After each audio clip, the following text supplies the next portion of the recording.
Oh, he's very excited. So remember, even in the house, to use your body. If he's not straight, I haven't told him to do anything yet, so we're still walking around until I say sit. See how he's a little bit crooked? I just stepped into him to reset him. There's never any pulling or forcing him.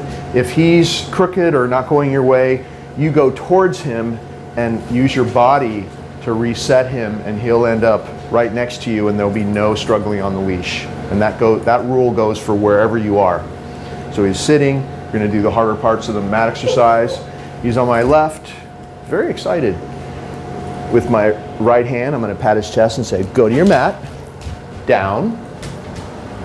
And see how he kind of came off the mat a little bit? I'm just going to touch his feet and step into him. I'm not stepping on his feet, I'm just kind of touching them, and he's backing up. And then once he's where I want him to be, I'm going to mark it. Good. That's exactly where we want him.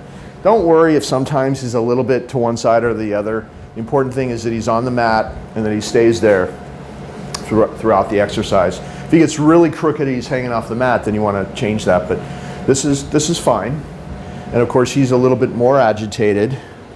Good, because we've never had a camera person there pointing this thing at us, and also I'm not talking like this usually when it's just him and I'm training. So you get to see him doing his stuff in a little bit more of a stressful situation here that he's not used to, but he'll still do it.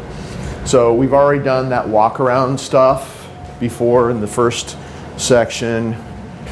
And once you give him a reward every time you go around, you can just walk around both ways and then give him a reward. And that's generally what we've been doing with all the exercises is good. Starting out giving him, like with sit, giving him a reward every time, and then pretty soon he gets a reward every other time and every third time, another fourth time. For sitting, once he's really good at sitting at boundaries, and once he really got that down, I stopped giving him a treat every time, and maybe I just give him a treat now every once in a while. So he'll do it 6, 8, 10 times in a row, and I'll just say good and pet him, or just say good and no treat. And then, because you save the treats for what you're working on, which in his case, good is out in public and distraction. So once you learn the simple stuff, I phase the treats out as we go along. As you learn something, you don't need the treats for that anymore. You save the treats for the stuff you're working on and keep moving forward with those treats. So, because you don't want to be giving him treats for things he knows by heart, because it dilutes the power of them when you're working on the really hard stuff. So now we're starting to do more difficult things. I'm going to go back in the back room and close the door behind me and knock on the door. And if you're ever going to do something that you think is difficult for him to handle, it's okay for you to tell him down. You're just reminding him what to keep doing. You go back here in the hallway, close the door, knock on this door. No. And we have another dog in the house with us.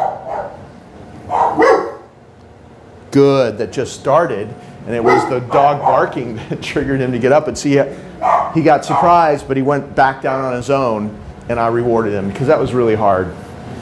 Good, I don't think he knew that other dog was there, so he did really well. Worst case scenario, if you go somewhere, come back and he's up, you just say no, you take the leash, and you gently but firmly put him back. And I'm hoping to make him do that on the video as well, so that you can see what to do when he makes a mistake. So he put himself back that time, but now maybe I can get him to get up by going outside here and making a lot of noise. Down.